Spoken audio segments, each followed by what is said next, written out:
not anyone's job to go into someone's heart and change their heart. Your job is to tell people what the truth is. And the reality of it is, while I'm sitting here constantly paying for the disease, the cure was free. I am not afraid to stand alone. I am not afraid to stand alone. If Allah is by my side, I am not afraid to stand alone. I am not afraid to stand alone. If Allah is by my side, I am not afraid to stand alone.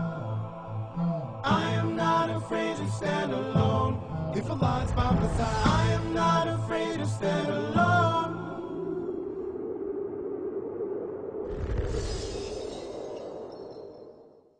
Back here on the Deen Show with Sheikh Abdur Rahim Green. On the Green Show today. This is the Green Show, ladies and gentlemen, on the Deen Show. I'm so excited that you're back with us. Alhamdulillah, it's great to be back, Eddie, as usual. Thank you for finding the time. And inshallah, we'll get to be together some more over the years if God Almighty gives us life. And then, hopefully, we do enough good deeds. We worship the one God, and we do the good that He's told us to do. And then He'll have mercy on us, He'll have grace on us, and give us paradise. That's the objective. That's the goal. That's where we want to get. Exactly. So tell us now, this was just an introduction.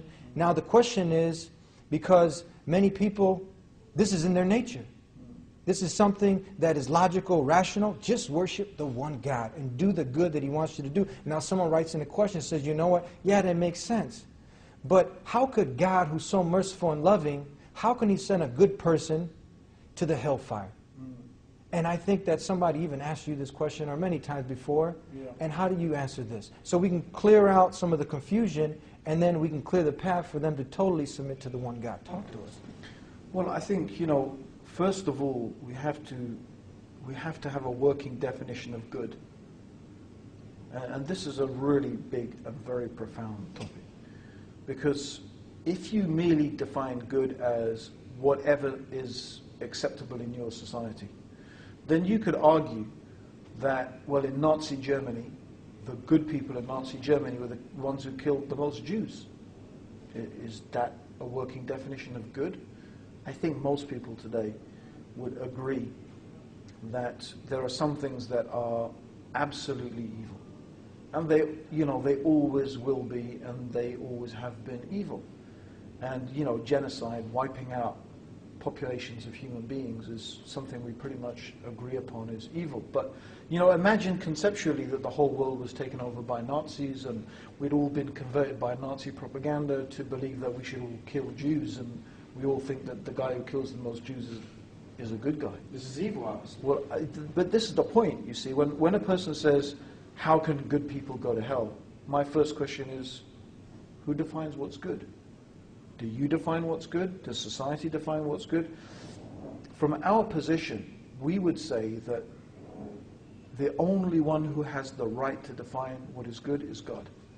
In fact, the very essence of what makes something good or evil is the fact that this notion of good and evil itself is anchored in a transcendental concept, something meaning it's something beyond ourselves, right? And so that is very, very important, the concept of good and evil. So the first thing I talk about is, well, who defines God, right? It can't just be, who defines good? Good can't just be defined by society or by you or me. So when a person said, why do good people go to hell? I'd say, well, who said that's a good person? Who decides what's good? Who decide what makes a person good? The other way to think about it is that truly good people don't go to hell.